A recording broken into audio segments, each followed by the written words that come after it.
Good morning. I'm out in the garden today and I'm pulling some beets, which I have quite a few, and they're nice. They're nice and big.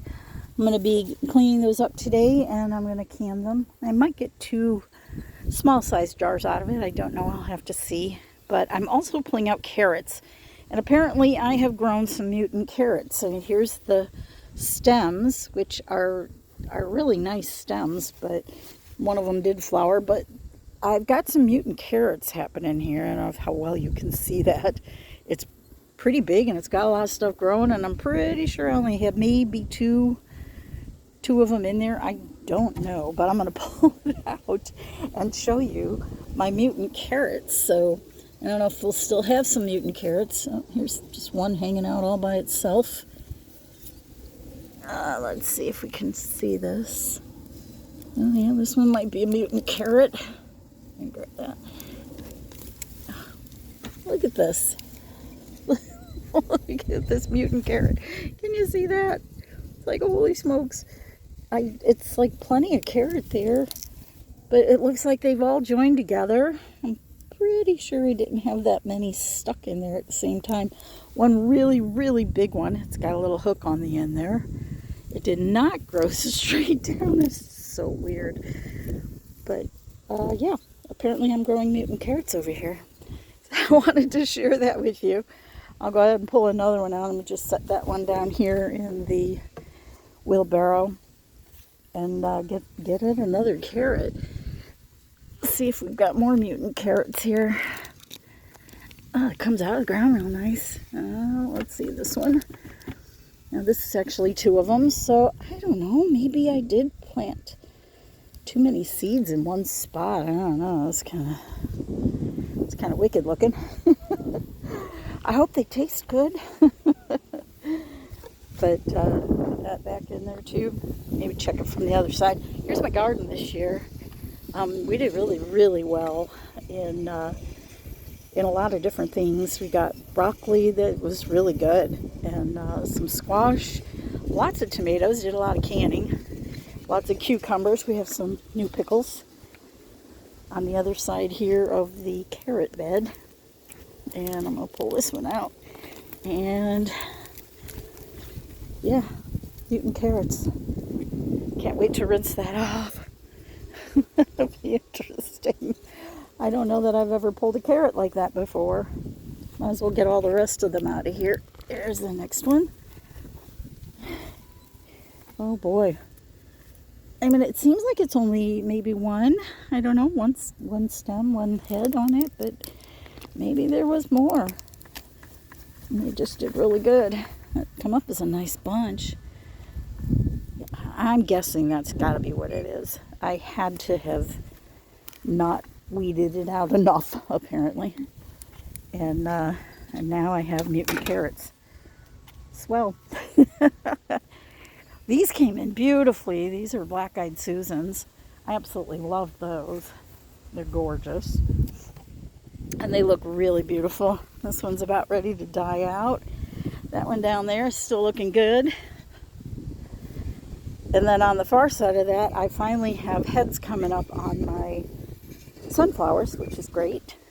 All right, let's see. More mutant carrot stalks here. Kind of stubby ones. Wonder if there's anything further down the ground. I'm going to have to turn this bed over anyways, because it's got to get some nutrients in it for next year. But yeah, so this is my mutant carrot bed apparently. And my mint is growing beautifully. It smells fantastic. I keep telling Dan to let it grow into the yard, into the garden, so that when he cuts the grass, it'll smell wonderful out here, which it always does. But I pull them off and I dry them, I freeze dry them, so that I can have something in my tea when I drink tea over the winter. We crush some of it I just leave in the leaves. But we planted that a number of years ago when I was doing straw bale gardening, and it really came up. It was very prolific, and then it ended up spreading everywhere.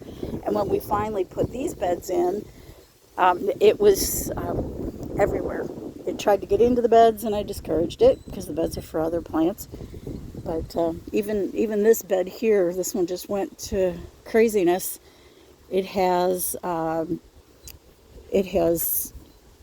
spinach and lettuce and onions and chives and parsley, and there's something else in there. I can't remember what it is, but oh, dill. There's some dill in there.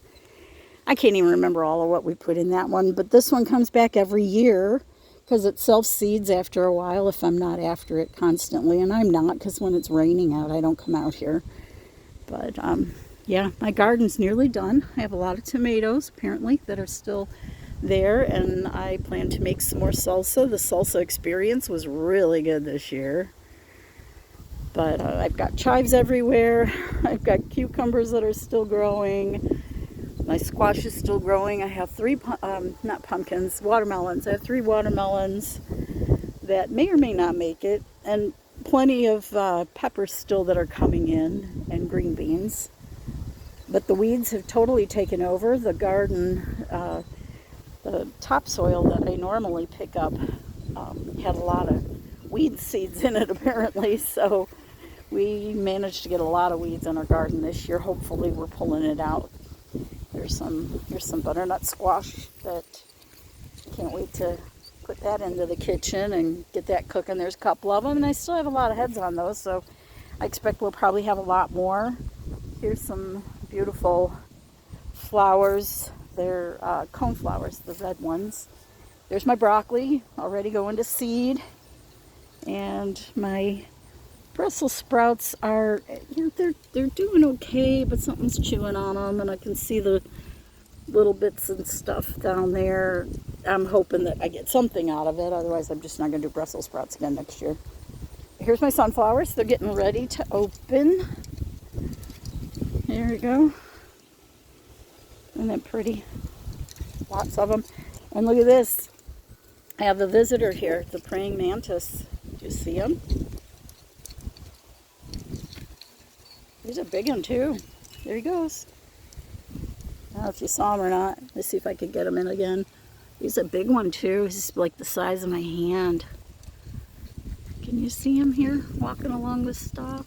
Trying to hide from me. I see you, buddy. Anyways, that's my garden this year, and I hope to have at least as many next year. Hey, little butterfly, don't you be laying nothing on my stuff. Cabbage, kale, green peppers. Cauliflower did not come in, but I'm happy with the Brussels sprouts, and I'm happy with the broccoli. That turned out really good. My watermelon, I got a couple of little watermelons. Here's a little one here. They don't get very big. Oh, there's 2 of them here apparently. They don't get very big. They're small, and they're supposed to be very sweet. So hopefully the bees will be at them, making them even sweeter. Here's what's left of my tomatoes. These are the Rutgers. These ones are the ones that are like beautiful and round and red, and they make great salads, and they're really, really delicious. I use most of my Roma tomatoes, which is this bed over here. This is the Roma tomato patch. I use the Rutgers and I use the Roma mostly for my salsas, my sauces, my spaghetti sauce, and just for general tomato canning. And tomato canning for these. These are my indeterminate tomatoes, mostly Better Boy. They're not Best Boy, but they're Better Boy. And Early Girl, Celebrity, those are the ones that will just keep growing higher and higher. And so I pull the leaves off the bottom ones and let the top ones go and climb and hoist them up and help them grow. So these grow up on these strings really nice if you get the strings in early enough, and then the roots wrap around the bottom of them, and then they stay up nicely. So lots of that going on there. These were my cucumbers. They're almost done. My other cucumbers, one of them is for pickling, the other one is for just munching in my salads, which I absolutely love. And then I have plenty of chives here. Sorry about the wind. It's very windy out here today, which is great because it's 84, and that wind makes it nice and cool. These are my peppers. I have jalapeno peppers. I don't know if you can see that. Yeah, jalapeno peppers And then we have red peppers, sweet peppers, red sweet peppers, and green sweet peppers. And then also this one down here is a purple variety. Hasn't turned purple yet, but it sure looks nice and green. But everything's trying to crowd everything else. And then I've got some of my cabbages. We've already got a couple of them in the house. They are delicious. This is a nice cabbage tucked down in here. Nice little cabbage. It's underneath all this kale. The kale came in really, really good. Really good. And then here's some more peppers. And then I also, tucked in here and there in the garden, I also have celery. So I'm going to have to support these celery stalks up somehow so that they stay up straight, and just let them keep growing until there's enough. I don't know how, it's like my first experience with celery, so put that in with the seed, and that's where it came from, all the celery. So that turned out nice. This here is the asparagus that we put in this year. It's 3-year-old asparagus, and I think next year we might be able to actually eat the shoots. So early in the spring we'll eat the shoots, and then we let it grow and we let it go to seed. That way it's in there better. And I'm telling you, this year with the weeds and stuff, it has been a pain in the butt. I don't know. I put stuff down. I put some barrier down. But these weeds just, they're so prolific. It's just crazy. And it all came in the bags of topsoil that we picked up. All the weeds. I can't believe how much seed was in that. All right, anyways, so that's the garden this year, and we're starting to do our canning, our freeze drying, and our dehydrating. And it's getting interesting because now everything's starting to be done, and so it's a lot of work. Here's some rosemary, growing some rosemary, and this is some parsley here. Need to do something about it. This is the Italian parsley. I mean, it's so pretty when it's done. It's beautiful. I love parsley. This is a big weed. Yeah, that's got to go bye-bye. Don't want that. Apparently my parsley likes it. Alright, that's out of there. Alrighty, so I am done. I am going to start pulling my beds out and be done with them. This is thyme. Isn't that gorgeous? Beautiful flowers. Love it. These overgrown pieces here. This is my lettuce and my spinach. You can see the spinach leaves here. If I were to pick these right now, they would be very bitter, and I'm not about ready to do that. But everything's going to seed, which means I'm going to have seeds all over my grass if I don't do something about it before they pop open. So that is today's chore, getting rid of what's left of this lettuce, which was absolutely crispy and delicious this year. I don't have much luck with head lettuce, but with these leafy lettuces, I don't do too bad. So I might go ahead and try that again next year, unless they self-seed, which they usually do. So you guys have a great day. It was great talking to you. Thanks for stopping by. Bye. Have a good day. Bye.